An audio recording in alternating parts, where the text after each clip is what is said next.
Because animation characters అంటే spikes వాళ్ళకి ఎలా ఇష్టం కదా. ఆయన హెయిర్ స్టైల్ రావణ్ అండి పిల్లలు అనేస్తారు, hey this Ravan is having కిరీటం, no Ravan should be having all spike hair style కదా అంటారు పిల్లలు. అది కాదు కదా. ఎవరెవరో దేశాల వాళ్ళు మనకు ప్రెజెంటేషన్ ఇవ్వటానికి కొన్ని సంవత్సరాల క్రిందట యానిమేషనే ఎంతో బ్యూటిఫుల్గా చేసి ఇచ్చారు. సౌత్ కొరియా వాళ్ళైతే ఇక మన దేశానికి వాళ్ళ దేశానికి సంబంధాలు ఉన్నాయి, వాళ్ళ మొదటి మహిళ ఇక్కడి నుంచి వెళ్ళిందనో మన దేశపు మట్టి అనో ఇప్పటికీ మనల్ని గౌరవిస్తూ ఉంటారు. అసలు మన వాళ్ళు అయింది దారుణం. ఇంకా అట్లాంటి వాటి గురించి మాట్లాడడం. మనకు వ్యతిరేకం ఎవరో కాదు, మన వాళ్ళే. తర్వాత మీరు కొంతమందికి సపోర్ట్గా మాట్లాడుతూ ఉంటారు. అందులో సమంత ఓకే. సమంత గురించి అప్పుడు ఒక 2 ఏళ్ల క్రితం ఆమెని అంటే అప్పుడు అంటే మీరు తెలిసి ఆ మాటలు అన్నారా, లేకపోతే ఎవరన్నా చెప్తే ఆ మాటలు చెప్పారో నాకైతే తెలియదు. ఒక వీడియో మీరే రిలీజ్ చేశారు, ఒక సెల్ఫీ వీడియో. ఆమెని ఒక డబ్బు సంపాదించే మనిషిగానే చూశారు. ఆమె కోట్లు సంపాదించుకున్నా కానీ తనకు సమాజ సేవ చేయాలని కానీ అందులో డబ్బు తీసుకోవడానికి లేదు. కేవలం ఆమెకి లక్షలు కూడా కాదు, 1000 మాత్రమే ఇచ్చేవాళ్ళు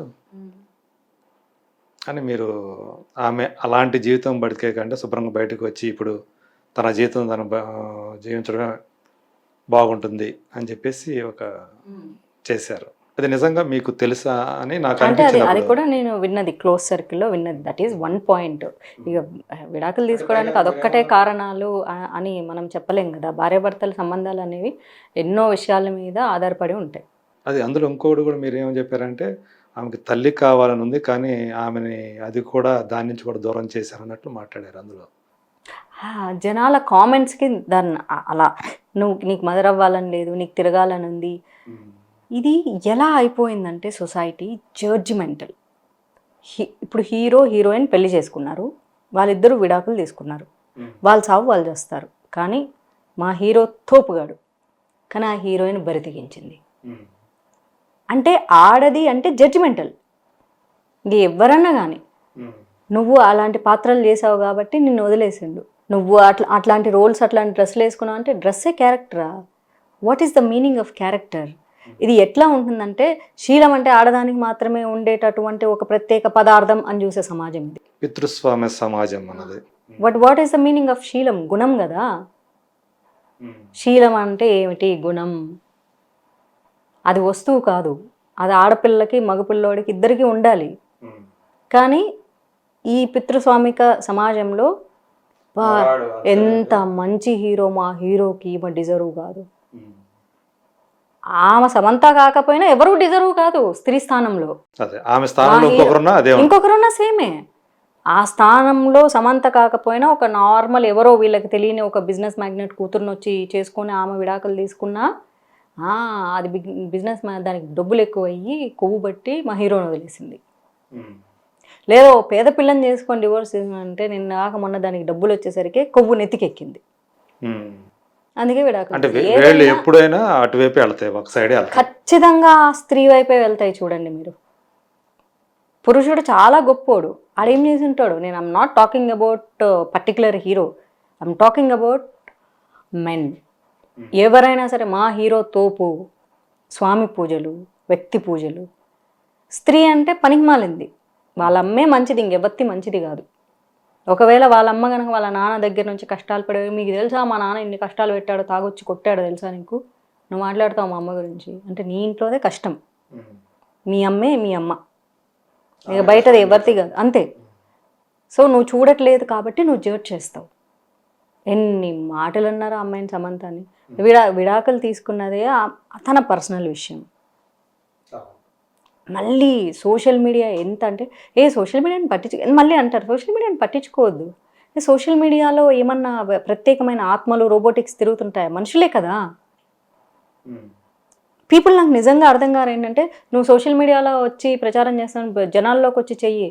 అరే ఏ కాలంలో ఉన్నారు, ఏ కాలంలో ఆ టెక్నాలజీ వాడుకుంటున్నారు.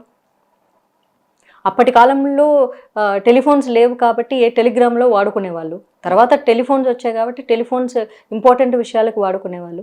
తర్వాత సెల్ ఫోన్లు వచ్చాయి, తర్వాత మెసేజ్లు వచ్చాయి, తర్వాత వాట్సాప్లు వచ్చాయి, వాట్సాప్ కాల్స్ వచ్చాయి, వాట్సాప్ వీడియోలు వచ్చాయి. ఇప్పుడు పొద్దుగాల లేచిన దగ్గర నుంచి అందులోనే దూరి చచ్చిపోతున్నాము ఇప్పుడు మన ప్రపంచం అదే అయిపోయింది కదా. అంటే ఏది మనకు అవైలబిలిటీ ఉంటే దాన్ని మనం వాడుకుంటున్నాము. ఒకప్పుడు నిజంగానే ఏదన్నా పెద్దగా అరిచి చెప్పాలంటూ ఒక సభ పెట్టి ఆ సభలో చెబితే తప్ప జనాలకి తెలిసేది కాదు, వేరే ఆప్షన్ లేదు కదా. ఇప్పుడు చెప్పాలంటే సోషల్ మీడియా చాలు కదా, ఎందుకంటే ప్రపంచమే చేతిలో ఉంది కదా. చేతిలో లేని రోజున రోడ్డు మీదకి వెళ్ళి చెప్పాల్సి వచ్చింది. నీకు సమస్య తెలుసుకోవాలంటే నువ్వు రోడ్డు మీదకి రా. ఎందుకు రోడ్డు మీదకి ఎందుకు? నీకు పోలీసు ఇప్పుడు సమస్య వస్తుంటే నువ్వు పోలీసు వాడికి ఫోన్ చేసి చెప్తున్నావు కదా, పోలీస్ స్టేషన్ పరిగెత్తుకుపోవట్లేదు కదా. టెక్నాలజీ గ్రో అవుతున్నప్పుడు దాన్ని యూటిలైజ్ చేసుకుంటున్నప్పుడు నెగిటివ్ మైండ్ కూడా పెరుగుతుంది. ఇందులో ప్రజలు ఒక్కటే సమస్య అంటే ఇంటి నుంచి అమ్మా నాన్నలు పిల్లల్ని పట్టించుకోవడం మానేశారు. అక్కడ పేరెంటింగ్ ఇష్యూలు స్టార్ట్ అవుతున్నాయి. విచ్చలవిడిగా వదిలేస్తున్నారు. ఉద్యోగాలు చేసేవాళ్ళు, చెయ్యనోళ్ళు కూడా ఇద్దరూ వదిలేస్తున్నారు పిల్లల్ని. ఆ డిసిప్లినరీ ఇది లేకుండా వాళ్ళు ఏం చేస్తున్నారో మానిటరింగ్ లేకుండా ఉంటే సైకోపాత్స్లా తయారవుతున్నారు. జడ్జిమెంటల్. స్త్రీ అన్నది ఎప్పుడూ స్త్రీ అన్నది ఏంటో అది అంశమే కాదు. ఆమె ఒక యాక్చువల్లీ చెప్పాలంటే నేను ఏం చెప్పాలి, ఆమెది ఒక అణగారిన జాతి, ఓ తక్కువ. స్త్రీని ఒక ప్రాణిగా కాకుండా ఒక వస్తువుగా మళ్ళీ అంటారు నువ్వు ఇప్పుడు కూర్చొని మీడియా ముందు మాట్లాడుతున్నావు అంటే అలా మాట్లాడిన దాని కిందే కదా మీరు కామెంట్ చేస్తున్నారు. ఇది నేను క్రియేట్ చేసుకున్న ఐడెంటిటీ. సింహాల వేటలో జింక పిల్లలాగా ప్రాణాలు కాపాడుకుంటూ పరిగెడుతున్న జీవితం. మీరు జింక పిల్ల, పులి పిల్ల? నేను 100% నేను పులిలా ఫీల్ అయ్యి పరిగెడుతుంటా అంతే. అందులో భగవంత్ కేసరిలోనే ఆ డైలాగ్ ఉంది, పిల్లల్ని ఆడపిల్లల్ని జింక పిల్లలా కాదమ్మా పులి పిల్లలా పెంచాలి అని చెప్తాడనమాట. మనం ఎండ్ ఆఫ్ ద డే మనం మనుషులమే, కానీ క్వాలిటీస్ అడాప్ట్ చేసుకునేటప్పుడు నేను పులిని అనుకుంటే తప్ప నేను పరిగెత్తలేను. ఇప్పుడు నేను జింకని అనుకుంటే నేను దొరికిపోతాను ఆ సింహాల వేటలో. అమ్మో నేను జింకని, నేను పరిగెడుతుంది జింక, చాలా ఫాస్ట్గా పరిగెడుతుంది, కానీ ఎప్పుడైతే దానికి భయం వేస్తుందో దొరికిపోతుంది. అంటే నాకు అనిపించింది ఏంటంటే సమంతని మీరు 100% సపోర్ట్ చేయటం న్యాయం. ఒక స్త్రీగా ఎందుకంటే ఇంత హేట్రెడ్నెస్ ఒక్క అమ్మాయిని అంటే ఇప్పుడు సగం విమర్శించారనుకో ఇట్స్ ఓకే. హీరోని హీరో చేసేసి ఈ అమ్మాయి ఒక పనికి మాలిందంటే ఏమీ తప్పు లేదు అస్సలు. తప్పంతా ఏమిదే, బంగారం లాంటి మనిషి. నువ్వు ఆ వెబ్ సిరీస్లో అట్లాంటి సీన్ చేసేవారు, నేను చూసా ఆ వెబ్ సిరీస్, ఎంత బాగుంది అది. The family man. నువ్వు అట్లా టచ్ చేశాడు అట్లా చేశాడు అంటే మీ ఇట్లాంటి పనికి మళ్ళీ కామెంట్ చేసి ఎదవలే కదా అట్లా టచ్ చేసేది. చూపించారు కదా సినిమాలో, ఐ మీన్ సిరీస్లో. ఏముంది అక్కడ చూడ, అది అసహ్యమైన సీన్ కూడా కాదు.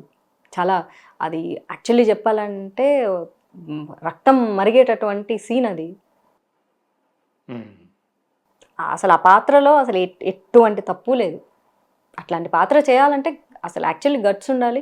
ఇవన్నీ హస్బెండ్ ఒప్పుకోడంటే ఆయనకు తెలియదు, ఆయన యాక్టర్ కదా. అంటే బయటకు వచ్చింది అది, ఒకవేళ దానివల్ల అవుతుంది.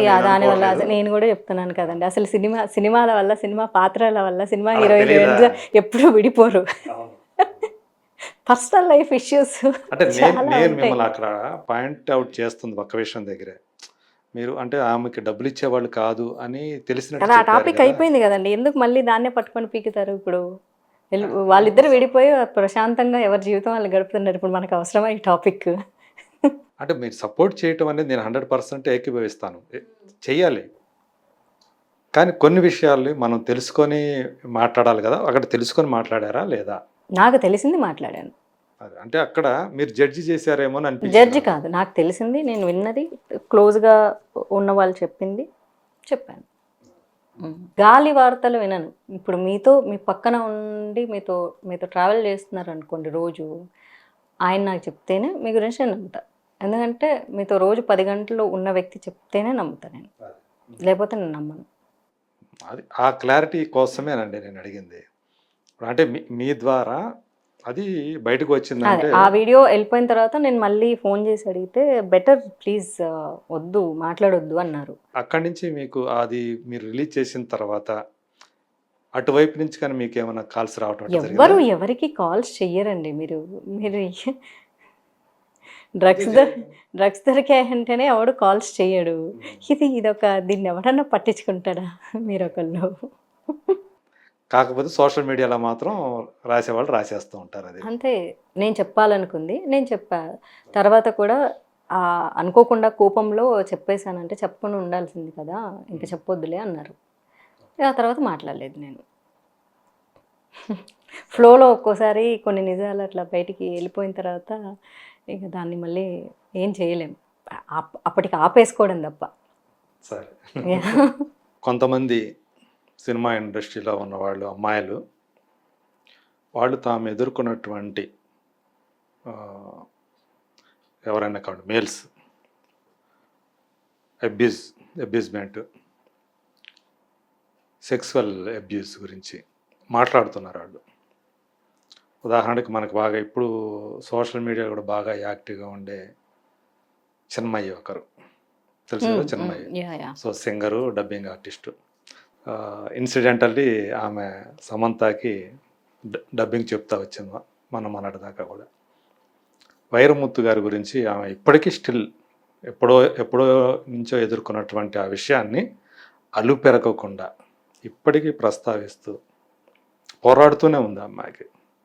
కానీ ఆ అమ్మాయికి బయట నుంచి వస్తున్న సపోర్ట్ కంటే విత్ ఇన్ ద ఇండస్ట్రీ నుంచి వస్తున్న సపోర్ట్ చాలా తక్కువగా ఉంటుందని అనిపిస్తుంది.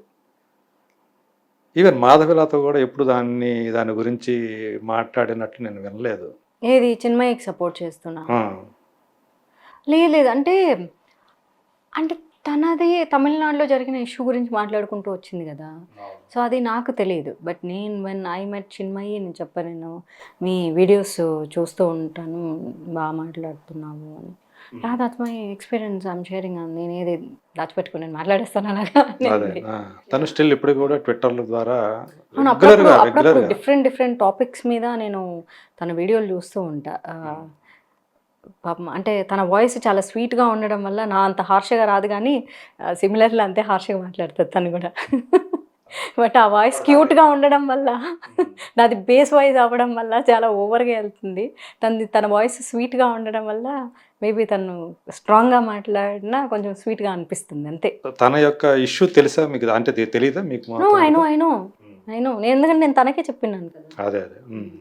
సో అలాంటి వాళ్ళకి సపోర్ట్గా మీరు ఉంటారా? మీరు డెఫినెట్లీ షీఈ్ ఆన్ పాయింట్. యాక్చువల్లీ నేను ఎప్పుడూ చూడండి, ఒక రైట్ ఇష్యూ మీద, సొసైటీలో జరిగేటటువంటి ఒక రైట్ ఇష్యూ మీద, అండ్ దట్టు తను ఆ మోరల్స్కి ఎథిక్స్కి స్టిక్ అయ్యి ఉండి, ఎన్ని ఒత్తిళ్ళు